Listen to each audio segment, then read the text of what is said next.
J-Line. The Clippers can do whatever the hell they want, but I'm not going to trust them. Correct me if I'm wrong, but You're ready for that one, bro. I'm literally. I won't looking at the mock I won't draft. catch you off guard. I won't catch you off guard again. I'm literally looking at the mock draft. Yo, okay. I'm literally reading off the mock draft. Yo. Nice. With the NBA trade deadline around the corner, who are the biggest buyers and sellers? How much do recent injuries play a part? Yo, Mukhtar is gonna give us an overview, and then Jalon and Perry are gonna chime away. So Mukhtar, give us the overview. What's happening and what do you think is gonna happen?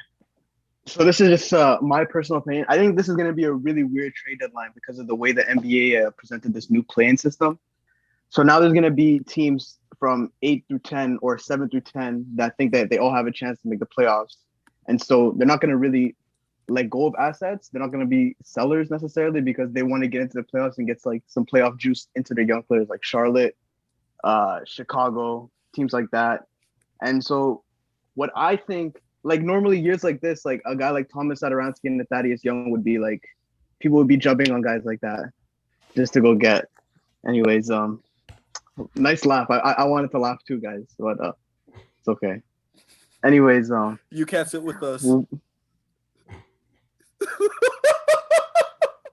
Perry, you can never sit at the same table as me.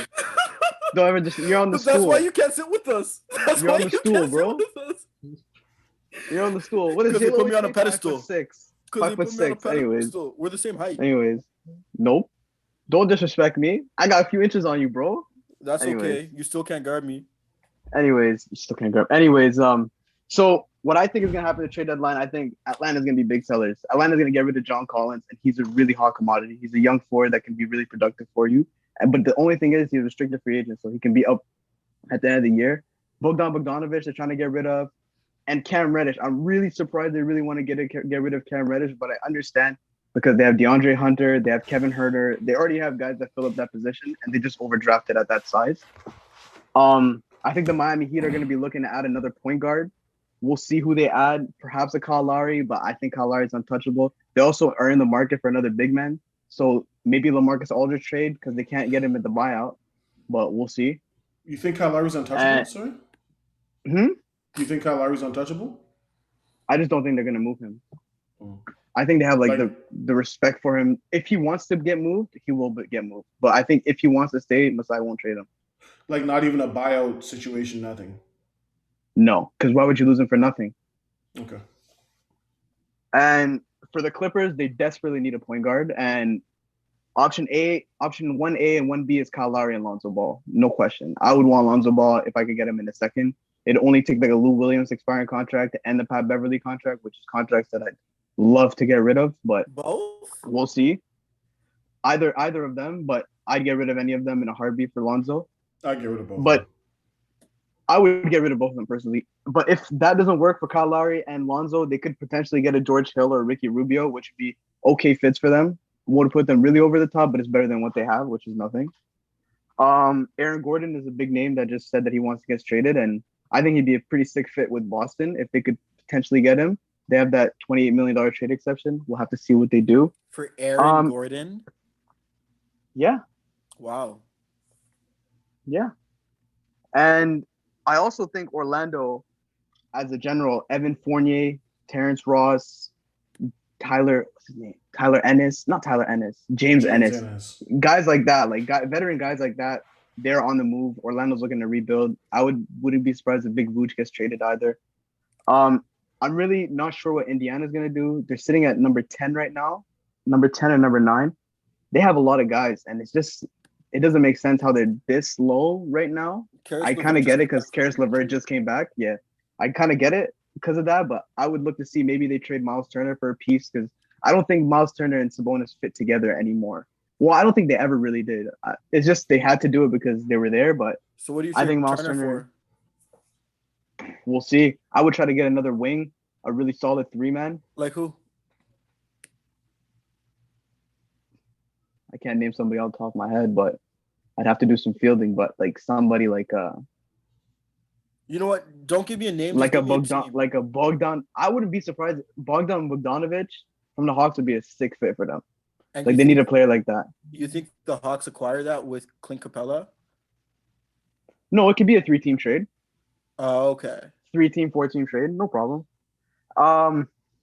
Kelly Oubre. I think Kelly Oubre is getting moved. He's dead salary for the Warriors, and if they don't move him by the trade deadline, they're gonna have to pay $70 million in trade taxes, and they don't want to do that. But who's taking that? He didn't really have a great showing, did he? But he's an expiring contract. A lot of teams want expiring contract. If your contract is off the books after this year, and I can get rid of dead salary with you, then so like a Boston? Not even a Boston, like a Cleveland, a Sacramento, like a trash team like that. Think of like Sacramento might be sellers too because they have Harrison Barnes, Buddy Hield, Nemanja Bjelica. They have Rashawn Holmes. They're not really doing anything, and they just have these pieces that are locked up to big money. So they have to, at some point, rebuild properly. So they have to get rid of those guys. Where do you think Andre Drummond's going to go? Andre Drummond is a weird one. It depends if he gets traded or not. They're still holding on to him. I don't know why. It clearly shows that there's no interest in the league to trade for him. They're willing to give him up for grape seeds. Exactly. And nobody wants to absorb that $30 million contract. So, yeah, I wouldn't be surprised if he's bought out. And I think he's going to go to Brooklyn, presenting what the Lakers situation just happened. AD's injured. LeBron's injured. It's uncertain. Brooklyn's pretty certain. You have Kyrie and James Harden who are healthy. KD's going to come back. I heard something about him going to Boston and then Boston buying out Tristan Thompson. Here's the thing. Boston's 500 right now. I wouldn't, if I had a chance to go to Boston or Brooklyn for the same amount of money and basically the same role, maybe a little bigger role in Boston, maybe a little bigger, I would choose Brooklyn just because like it's championship or bust at that point if you're going to be signed for the minimum contract. Mm-hmm. And also Houston. I think Houston's going to unload a lot. Victor Oladipo, Daniel House, Jay's favorite player, David Nwamba, Eric Bledsoe, Eric Gordon, Ben McLemore. Look for those guys to get moved. Benny Mac, that's my dog. Norman Powell, you think he's getting moved too? Norman Powell is going to get moved. I think there's no point to keep him. Potentially in Atlanta, potentially the Sixers. The Sixers are a 3-teamer.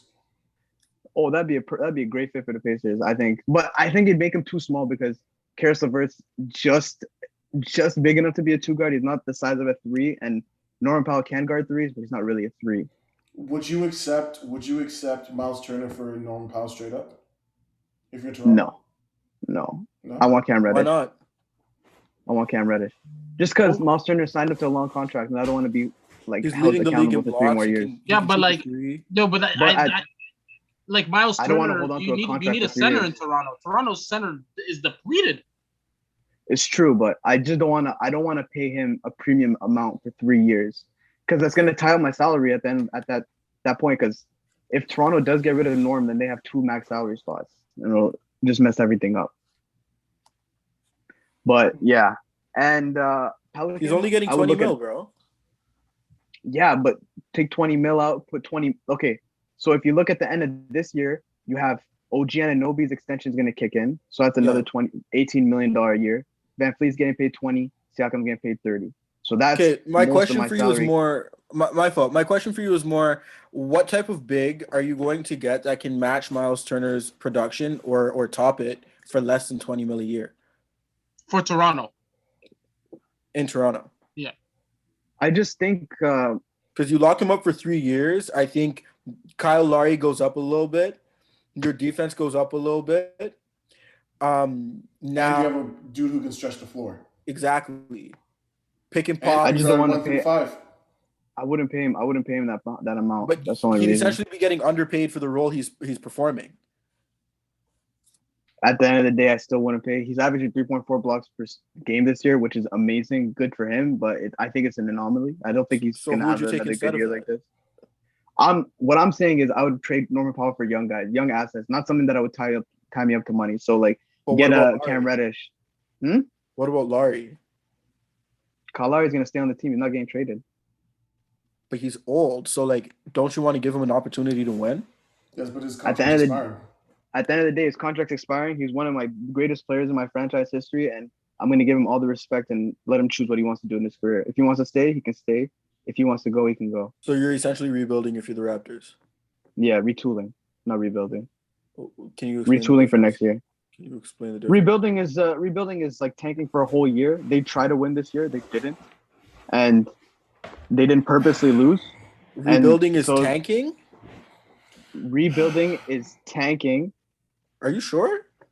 Yeah, let me finish. Retooling is building yourself up through not through the draft only, but through like roster composition and in the summertime. This is what Chicago used to do for a long time. What does roster composition mean, big fella? Just change players. You change Aaron Baines. You get new centers. You get new wings. Okay. You already have your core that you're gonna build around it. So Toronto, you know that Van Fleet, Siakam, and OG are gonna be on the team next year. That's for sure. And then after, you can add a Terrence Davis there, maybe. But other than that, there's 8 spots to fill. So you just need to change. You just need to change the roster a bit. Wouldn't Chris Boucher be a lock too? I know he signed that 2-year. I'm so sorry. Chris Boucher is a steal right now. For the money that he's getting paid for what he's doing. Yeah, with that 13.5 over 2. Yeah, that's ridiculously cheap. Mark, let me ask you a question. What do you think the Wizards should do? True that. That's a big one. Oh, man. So I actually had this down. I think Kyle Lowry and Bradley Beal is a weird situation. It's either stay or go. But if one of them goes, more Lowry in the Bradley Beal situation, or Russell more in the Bradley. No. Kyle Lowry and Bradley Beal are kind of in the same situation. I think it's either you stay or you go. But if Bradley Beal goes, it's going to be more detrimental to Washington because I think Russ has to get traded immediately as well. I don't think you hold on to Russ. I don't think you hold on to Russ if you're getting rid of Bradley Beal. There's no point. You're trying to lose, and that guy's trying to win every game. And I saw that thing that you said, J-Lo, today where Chicago was looking to trade for him for Kobe White and Wendell Carter Jr. Man, I think that's a really, really, really good trade. Just because if you're looking at Chicago this year, for Kobe White and Wendell Carter.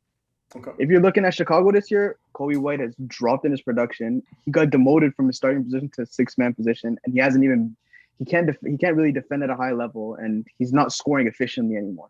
So it's like you're a second-year player, you're not scoring efficiently, you're showing me your habits already. I can perhaps foresee your future. And Wendell Carter, the NBA like he's like a Jaleel Okafor effect. Yeah. It moved on way too quickly for him. He's giving me like I saw a game like he played like 35 minutes. He had 8 rebounds and 4 points. Like you can't be a top 10 pick and that's what you produce. So I actually think that'd be a really good trade for because they need a leader.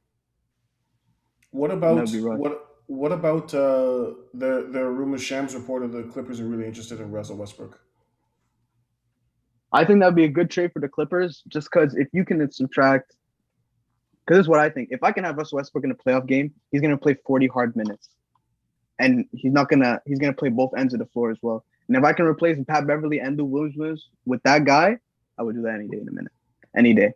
Wouldn't that be good for like you said, he plays 2-way, Kawhi plays 2-way, Paul George plays 2-way.